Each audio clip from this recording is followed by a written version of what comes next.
Hello friends, welcome back to my channel cook food junction Tamil. இன்றைக்கி நம்ம சேனலில் நீங்கள் பார்க்க போகிற ரெசிபி ராகி மாவில் இனிப்பு கொழுக்கட்டையும் கார கொழுக்கட்டையும் பார்க்க போகிறீங்க.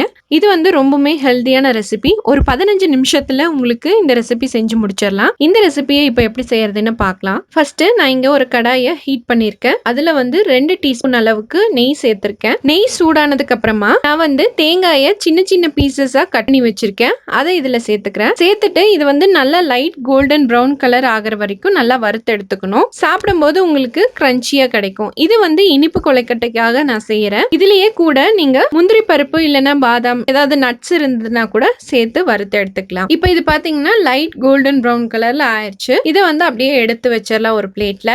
இதே கடாயில இப்ப கார கொழுக்கட்டைக்கும் நம்ம தாளிப்பு ரெடி பண்ணிடலாம். இதுலயே 2 டீஸ்பூன் அளவுக்கு எண்ணெய் சேர்த்துக்கிறேன்.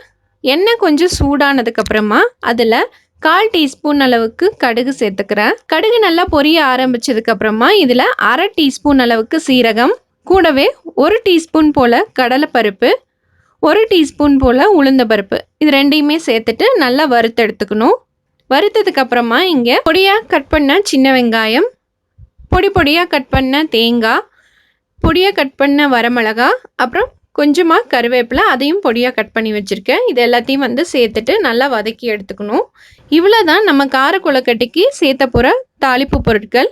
இதில் வெங்காயமும் தேங்காயும் நல்லா வதங்கி வரணும். அது வரைக்கும் நல்லா வதக்கி எடுத்துக்கோங்க.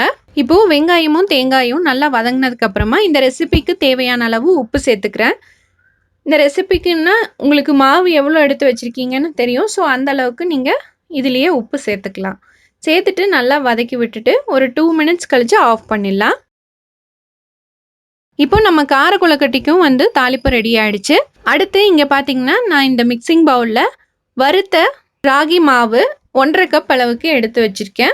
அந்த மாவில் நம்ம கார கொழுக்கட்டைக்கு தாளித்து வச்சுருந்த தாளிப்பை இதில் சேர்த்துக்கலாம். இது கூடவே நறுக்கின கொத்தமல்லி கொஞ்சம் ஆட் பண்ணிக்கலாம். ஆட் பண்ணிவிட்டு நல்லா மிக்ஸ் பண்ணி விட்டுடலாம். கரண்டிலேயே மிக்ஸ் பண்ணி விட்டுருங்க, ஏன்னா சூடாக இருக்கும். இதெல்லாம் நல்லா மிக்ஸ் பண்ணதுக்கப்புறமா நான் இங்கே பக்கத்தில் தண்ணி நல்லா கொதிக்க வச்சிட்ருக்கேங்க. அந்த கொதிக்கிற தண்ணியை எடுத்து கொஞ்சம் கொஞ்சமாக இந்த மிக்ஸ் பண்ணி வச்சுருக்க ராகி மாவில் சேர்த்துக்கலாம்.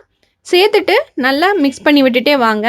எடுத்தோடனே தண்ணி அதிக அளவில் சேர்த்துற வேண்டாம். கொஞ்சம் கொஞ்சமாக சேர்த்துட்டு எவ்வளோ தேவையோ அந்த அளவுக்கு நீங்கள் மிக்ஸ் பண்ணிக்கணும். இல்லைன்னா உங்களுக்கு மாவு தண்ணி மாதிரி ஆகிடும். அதனால் கொஞ்சம் கொஞ்சமாக சேர்த்து மிக்ஸ் பண்ணுங்கள். ஃபஸ்ட்டு கரண்டியில் மிக்ஸ் பண்ணிக்கோங்க.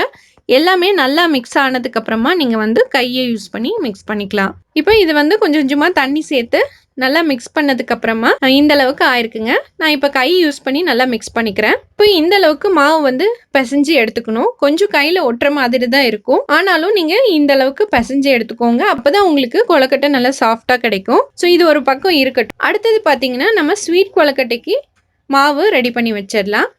இங்கே ஸ்வீட் கொழுக்கட்டைக்கு பார்த்தீங்கன்னா நான் 1 கப் அளவுக்கு வறுத்த ராகி மாவு எடுத்து வச்சுருக்கேன். இதில் பார்த்தீங்கன்னா 4 டேபிள் ஸ்பூன் அளவுக்கு நாட்டு சர்க்கரையை நான் யூஸ் பண்ணிக்கிறேன். நான் நாட்டு சர்க்கரை இங்கே யூஸ் பண்ணுறேன். உங்களுக்கு வெல்லம் இருக்குது, நாட்டு சர்க்கரை இல்லை அப்படின்னா வெல்லத்தை கூட நல்லா பொடிச்சிட்டு நல்லா பாகு மாதிரி காய்ச்சி எடுத்துக்கணும்.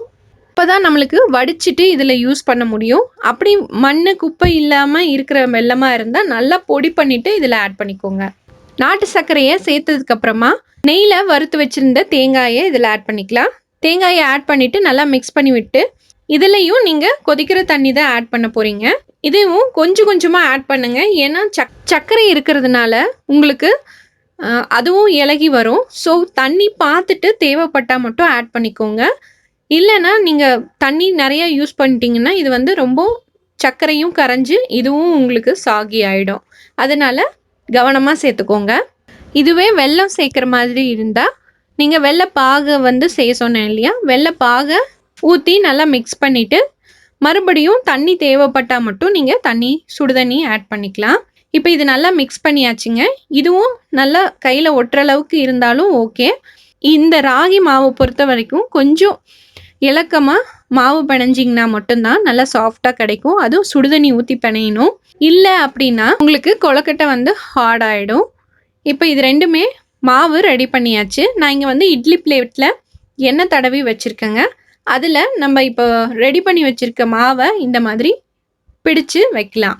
உங்களுக்கு கையில் ஒட்டுற மாதிரி இருந்தால் கொஞ்சம் கையில் எண்ணெய் தடவிட்டு நீங்கள் பிடிச்சு வைங்க, ஈஸியாக வரும். இப்போது எல்லா கொழுக்கட்டையும் நம்ம பிடிச்சு வச்சாச்சு. மாவை கொழுக்கட்டை பிடிக்க ஆரம்பிக்கும் போதே நான் வந்து இட்லி பாத்திரத்தில் தண்ணி ஊற்றி சூடு பண்ணி வச்சுருக்கேங்க. இது நல்லா கொதிக்க ஆரம்பிச்சிருச்சு. இதில் இட்லி தட்டில் பிடிச்சு வச்சுருக்க கொழுக்கட்டையை உள்ளே வச்சிடலாம். நான் வந்து இங்கே கொஞ்சமான குவான்டிட்டி செஞ்சுருக்கிறதுனால ஸ்வீட்டையும் காரத்தையும் ஒரே தடவையாக நான் வச்சு வேக வைக்க போகிறேன். இது வந்து ஒரு 15 நிமிஷம் வேகணும். வெந்ததுக்கப்புறமா பார்த்தீங்கன்னா இந்த மாதிரி இருக்குங்க. சூப்பராக நம்மளுக்கு ராகி கார கொழுக்கட்டையும் ஸ்வீட் கொழுக்கட்டையும் ரெடி ஆயிடுச்சு. இது பிரேக்ஃபாஸ்ட்டுக்கோ இல்லைன்னா டின்னருக்கோ கூட எடுத்துக்கலாம், ரொம்ப நல்லது. இந்த ரெசிபி வீடியோ உங்களுக்கு பிடிச்சிருந்தா என்னோட சேனலுக்கு சப்ஸ்கிரைப் பண்ணிக்கோங்க, கூடவே பெல் ஐக்கானையும் ப்ரெஸ் பண்ணிடுங்க. இந்த ரெசிபி உங்களுக்கு பிடிச்சிருந்தா லைக் பண்ணுங்க, ஷேர் பண்ணுங்க, மறக்காம கமெண்ட் பண்ணுங்க. மறுபடியும் இன்னொரு இன்ட்ரெஸ்டிங்கான ரெசிபி வீடியோவோட நான் உங்களை மீட் பண்ணுறேன். அது வரைக்கும் பாய்.